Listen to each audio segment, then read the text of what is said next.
Hello Internet, how's it going? Welcome to another episode of the Jongravesshow. Today we're talking about RWBY and what a beautiful outcome this one has, Because again, I believe that this episode we actually find out that Blake is possibly half human, half Faunalise, half cat girl.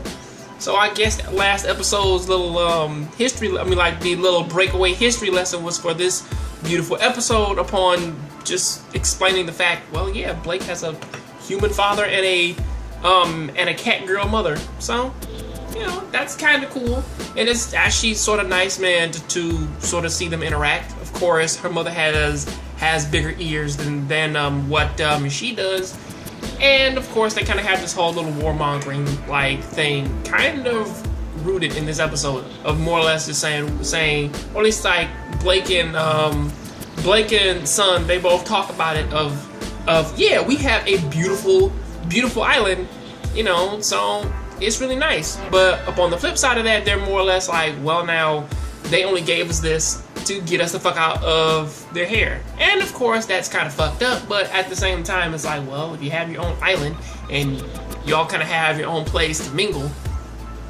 I mean, I find it funny how that this is sort of like the opposite of what Magneto was doing. It's almost more or less like, I'm sorry to bring this like to like an X-Men thing, but it's pretty interesting how that like the Charles Xavier mentality of things only makes the problem worse.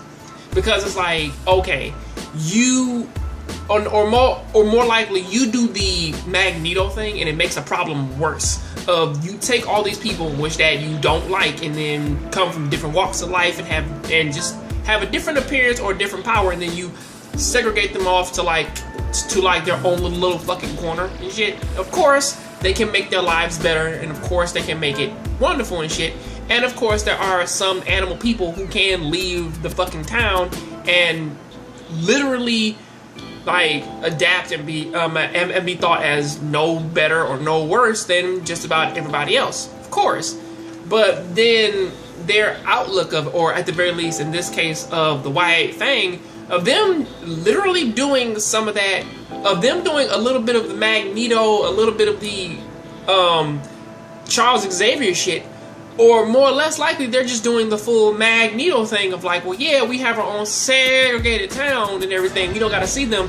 But then it's more or less like, well, yeah, we want to go and we want to still fuck up, man, like most of these governments because they segregated us away and we want to tear all that shit apart. And that's kind of interesting.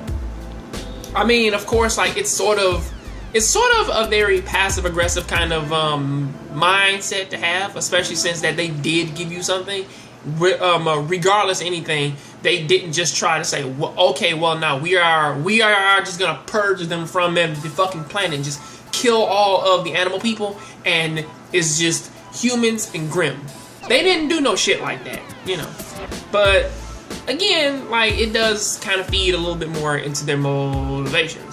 Even though most of this episode is pretty much everybody who is a stern or serious person coming into contact with Son, or at the very least, it's Son, meaning Blake's parents, and of course the mother is kind of happy to meet him. He's a quirky little man who fucking knows who he is, and he's like, that's just who I am, shit like that. But of course the father is the father and is like, I don't like you because I can't relate to you because you're a fucking goofball and I'm not. So, to break that down, of course. So, this is the first episode to kind of stop and just go back into the story. And I'm kind of liking it so far. But until then, though, that is what I got to say about that. Please tell me what do you think about this down there in the comment section. I kind of talked a little bit more about the White Fang ideology than the actual episode. Because, again, the actual episode is just, well, Blake went home and then ran into some White Fang members who kind of are selling two sides of a story. So, that's kind of what's going on there. Till then, I'll see you on the next Jongravesshow. Keep watching anime, keep playing video games.